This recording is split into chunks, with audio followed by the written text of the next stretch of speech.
Welcome to Creative Arts Apothecary. I am your host, Marina Tselner, and I am so excited to introduce my guest, Robert Jackman. Author Robert Jackman is a board-certified psychotherapist who has helped many people on their healing path for more than 20 years.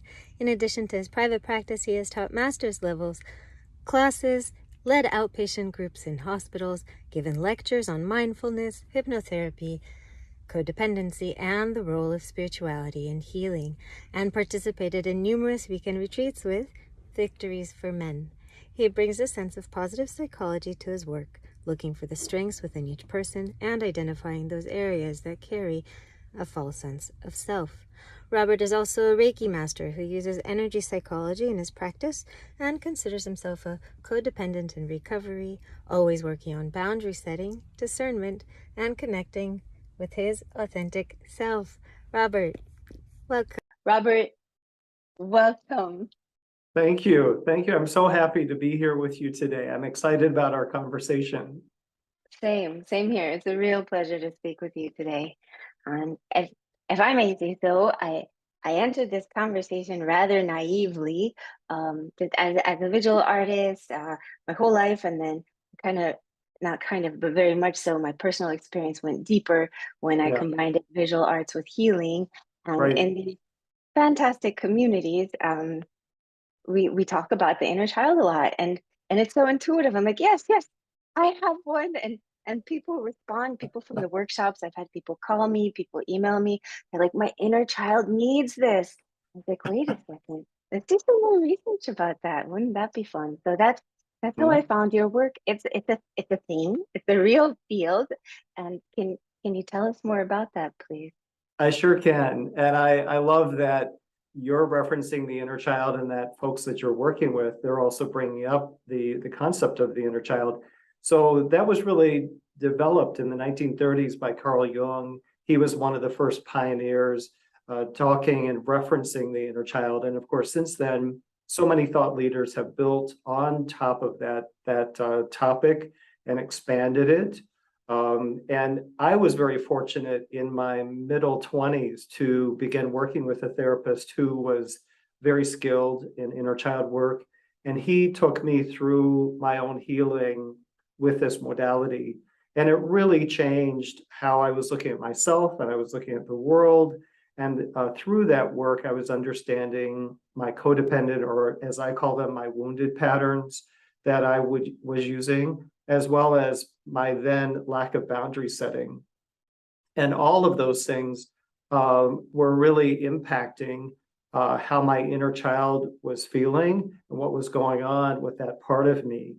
And so since then, I've gone on to, do workshops and retreats and more therapy as far as understanding my own inner child wounding and that I had. And I've since healed that part of me. And that really was the impetus for me to create my books on inner child healing, to really help others do that same kind of deep work that I did. So my message always is, everything that I'm asking you to do, I've done. Beautiful. That makes it very relatable. Totally. Yeah. That's right here. Here we are.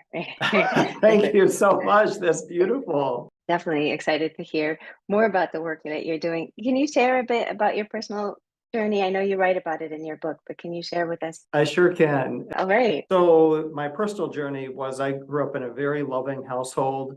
But like so many folks, we had our own dysfunctions in that household. And as a boy, I was trying to figure out how to navigate this. So at times my mom and dad were very loving and connected, but other times they would argue, like most parents do. And I was a very empathic child. So I was picking up a lot of stuff emotionally, and I think psychically. And so it was really overwhelming to me.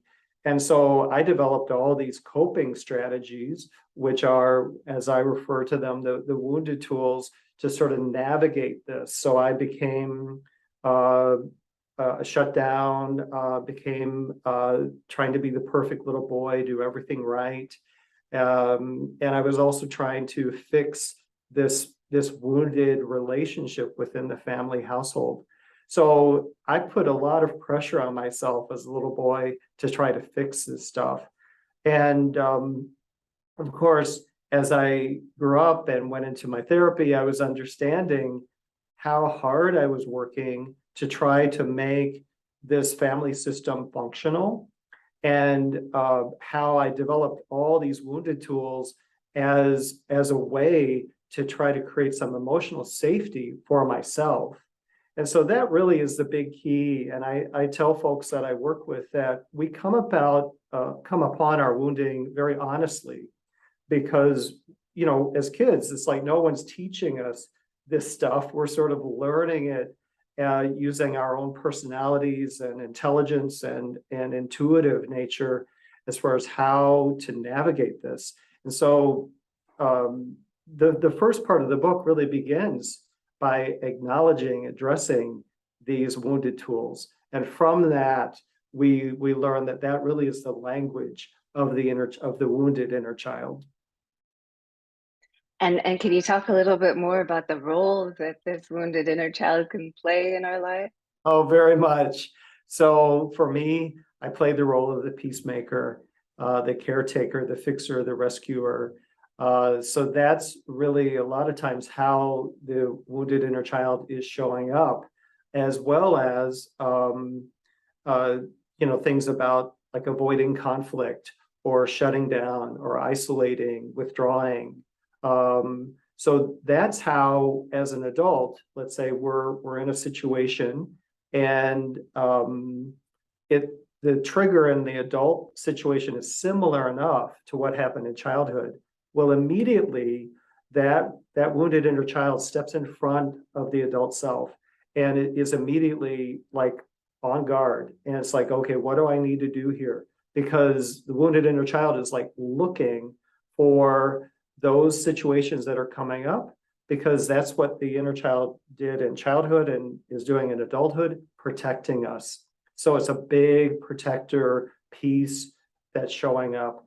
And the inner child then is like either getting really loud and big, yelling, throwing a tantrum, or shutting down, withdrawing, isolating, whatever that wounded response is.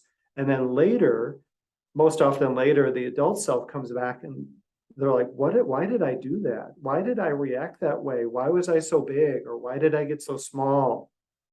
And it's because that's the wounded inner child. That's the response of the wounded inner child.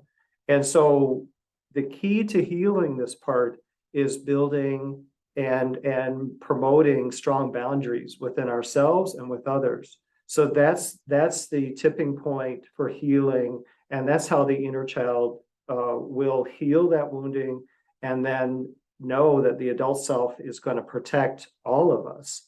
So an example would be a trigger happens, and in the past, the inner child is like, okay, I'm ready to come and like fight for all of us and defend us in whatever way. But now the adult self brings the healed boundary forward and says, no, I got this. I know I have the tools now that are functional, and I can begin to use those to protect all of us. And so the boundary would be, no, I don't like how you talk to me that way. That feels really hurtful. So that would be an example of a boundary. Well, that language is what we didn't have in childhood. And so when we get that language in adulthood, then the inner child the wounded inner child is like, oh, I don't have to do that. The adult self is now protecting us. And that's really how the healing happens. I know I'm making it sound really simple, but it's a lot of work. But that really is, what it is in a nutshell. And you referenced the book, which I appreciate, and then I also have the workbook. And so the workbook has all the exercises that are in the book. They're in the workbook. Plus, I have more wrapped around there to really help people heal. So that's really always been my goal with my work, is to get it out there and to help as many people as I can. amazing, really. And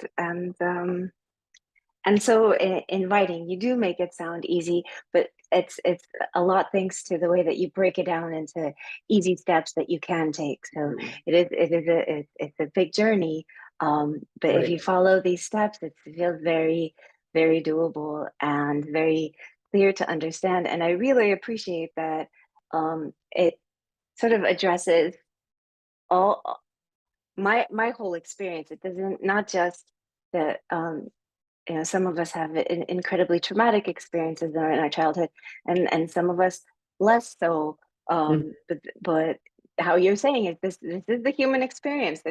No shame, no blame. No, This is how we grow up to be our most authentic selves, and I really appreciate that. If it's like it, do I have permission to take to heal my inner child? Like, is my inner child lost enough? Is it too lost? So this is for everyone. it's, This is for all that's of us. true. That's true. It really is for every person. I'll have people say, "Oh, well, my childhood wasn't that bad. I didn't have abuse. I didn't have," it's like, and I respect that, and I'm glad that their childhood wasn't bad. But the reality is that most of us have picked up some of these impulsive response tools that we've brought into our adult life that are getting activated or triggered, and then we're kind of bringing them forward. And so it's about just recognizing that and fine tuning that. Um, in my story, my dad, who was a lovely man and who my parents really loved me very much, but he would drink and rage. And that was overwhelming to me. And then my mom would, at times enable that behavior and stuff. So I didn't learn really good boundaries growing up. And so that was a big part of my work as in my own therapy. And that's why I make such a big point of it in the books as well. Can you tell us what a few things or something that's been the most surprising working in the way that you do? That's a good question. I think what's really surprising, but at the same time, it makes a lot of sense, is that the same sort of patterns and themes keep on coming up in so many of our lives. So with all the folks that I've worked with, and I have over 32,000 readers all over the world, and I will hear from them, and they'll tell me all of these similar stories of how as a child they didn't understand what was happening, and that they feel that my books are helping to make sense of what was happening. And so it just tells me that we're all really trying our best. And as children, there's an expression that children are great observers but lousy interpreters. And so as children, we were taking it all in, but we were interpreting or trying to make sense of our world just based on what we knew, what we understood. I was working with someone the other day, and they told me that their sibling went away to have an operation, and the parents didn't tell the kids anything what was happening. They weren't like preparing the whole family for this situation that was going on. And so their sibling came home after the operation with an eye patch. And so the other siblings were like, "Oh, what happened here?" And mom and dad never explained anything. And so the kids are observing this. Well, the other kids in the family said, "Oh, well, it must be TV. TV caused him he had to have that operation. Now he has the eye, so TV caused it." So it shows, how innocently and honestly we come about these misperceptions. Yeah, this is so fascinating. And just Yeah. uh, patterns, talking about patterns is common in our creative arts and healing circles. And for me personally, in my own journey, and there's a lot of, I got to break this pattern, I got to get rid of this pattern, I got to be rid of it forever. And it was so interesting. We were talking earlier, and you write about this, and like the patterns they're not the bad guys. We don't need to No. fear them or hate them. We can learn from them, right? We can learn from them through observing them. And so that's really what this work helps us do, is recognizing the patterns And I just made a short video for my YouTube channel talking about this, how if you look at, so I have people do a timeline of from birth to 20 to sort of help identify things that might have come up. And you'll start to see when you do the timeline, some patterns like, oh, I was always I always felt I was second place, or I was always feeling like I was left out or whatever. And so those patterns, that's the wounded pattern that keeps on showing up, that then impacts our view of ourselves, which then creates this false narrative that then we're walking with. So, I'm working with someone right now I'm always second place. It always happens, and so that is her kind of badge that she wears, like second place. And of course, that's a falsehood, but it was imprinted so strongly in childhood. So as a clinician, I'm able to sort of stand back and see this bigger picture when I'm working with people. But that's what I'm trying to help the reader do, is to look back and see the bigger picture, see these patterns. Like you said, the patterns aren't the enemy. The patterns are just the symptom. They're what's left over after you go through all of these experiences. So powerful, especially the timeline work. It's really powerful. So I'm asking our speakers to share a few techniques or some processes, and we spoke about this earlier.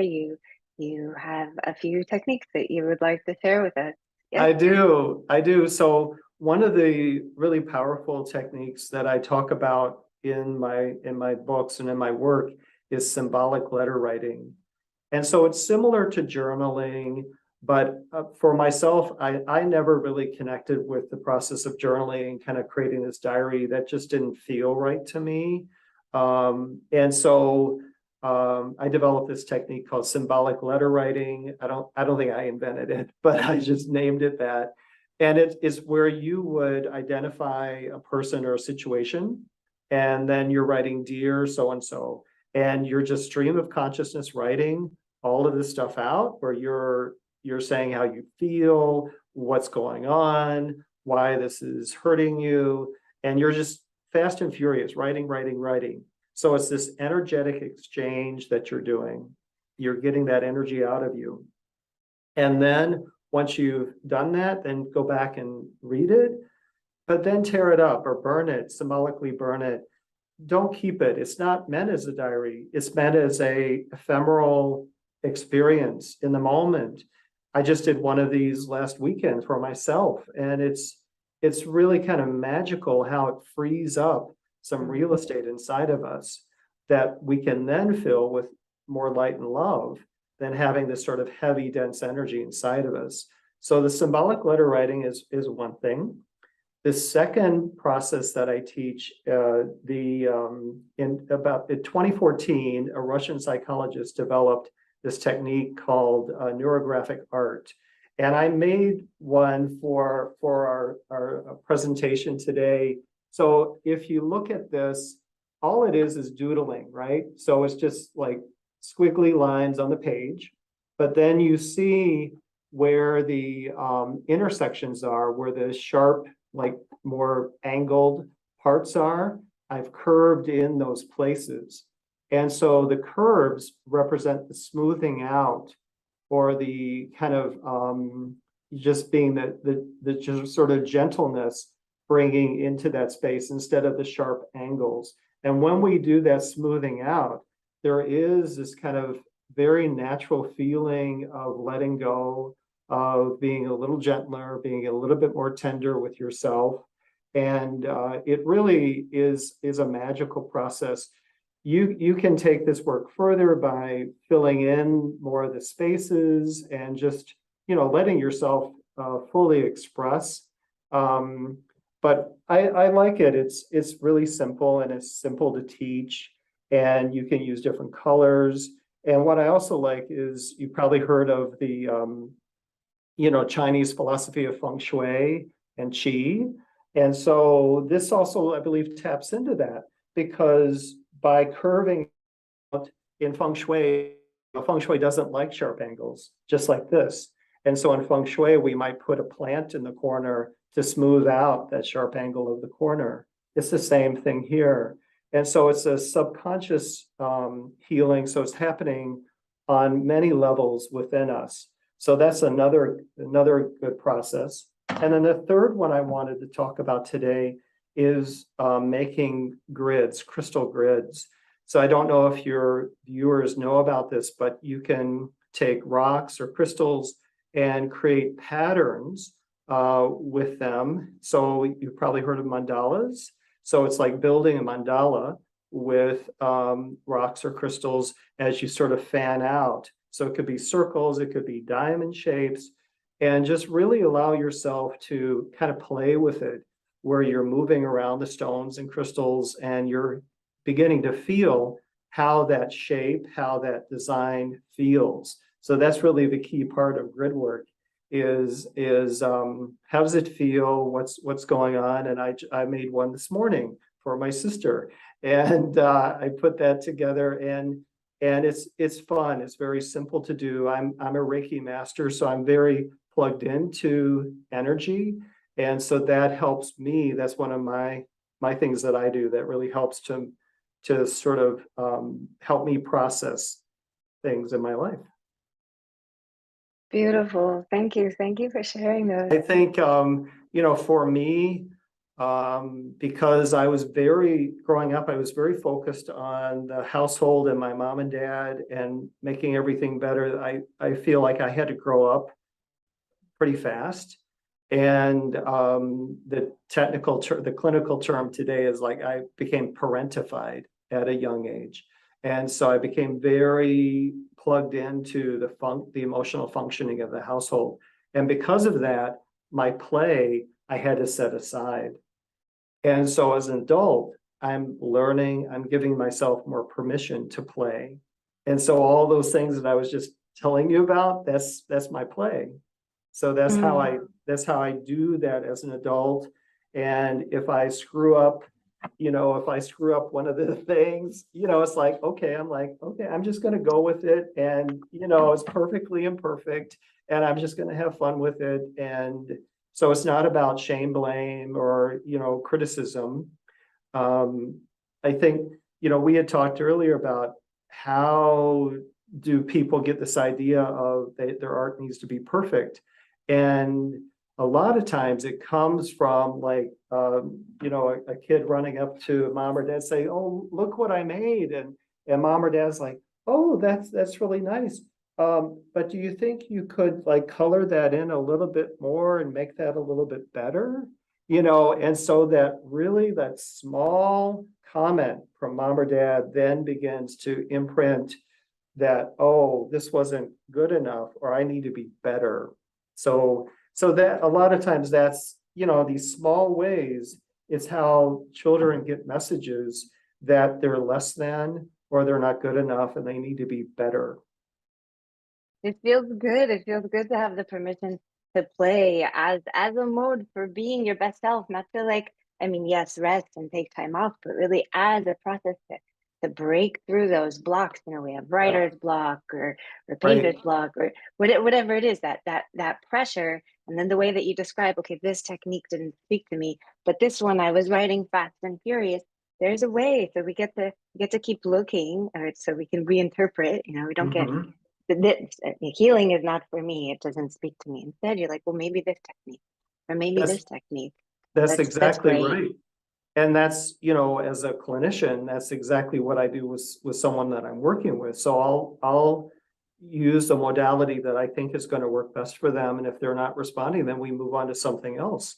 And it's the same thing with processing our feelings, because I'll say, like, the symbolic letter writing, it's a great technique, but it's not a once and done sort of thing. And it's not a magic pill. So it's like we have to really give ourselves that permission to look at a broad palette of modalities to bring in, to let ourselves explore ourselves and to, again, move that energy. So think about all healing is transforming energy that's inside of us. when we acknowledge it, when we name it, we can claim it, we can own it, we can move on and heal it. So that's just a big part of this whole work. Beautiful. Transforming energy that's inside of us. Wow. Yeah. Yeah. All of Yeah. it. Thank you. Thank you so much. And you have a gift for the audience. Can you tell us about that, I do. please? So if your viewers would like, they can go to my website, theartofpracticalwisdom.com, and send me an email through that website. And then I have a short paper on boundary setting. So again, going back to our earlier discussion, that's why I think boundaries are so important. I just describe what boundaries are, how to use them. It's short, so I don't want people to think I'm like they're going to be getting a book back, but it's just some good reminders as well as some practical messages on boundary setting. And so just write to me, theartofpracticalwisdom.com, and they can also find more of my videos on my YouTube channel, The Art of Practical Wisdom. And I'm trying to put up more things on that YouTube channel. I also have another book. So I have the Healing Your Lost Inner Child book, and then I have Healing Your Wounded Relationship. And so this book goes into basically when the inner child grows up. And so this book is,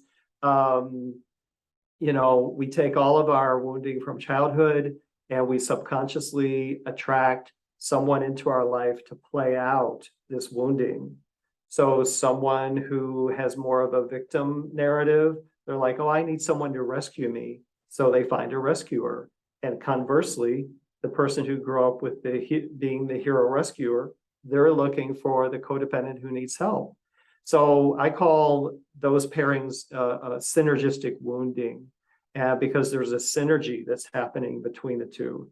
And so this book, like the first book, has exercises, has a process to take, especially for couples communication, that helps to couples really stop cycles and then start again. So I call it the STAR reset, stop, think, act, reset, and repair the relationship. And so that's the process that's in that book. So good. So good. Thank you so much. It was such a pleasure to discover your work, and I can't wait to check out the sequel. It's really been a great pleasure speaking with you. So I've thank you really very much. enjoyed this. Thank you. And to our audience, remember to stay creative. Take care. Bye-bye. Bye-bye.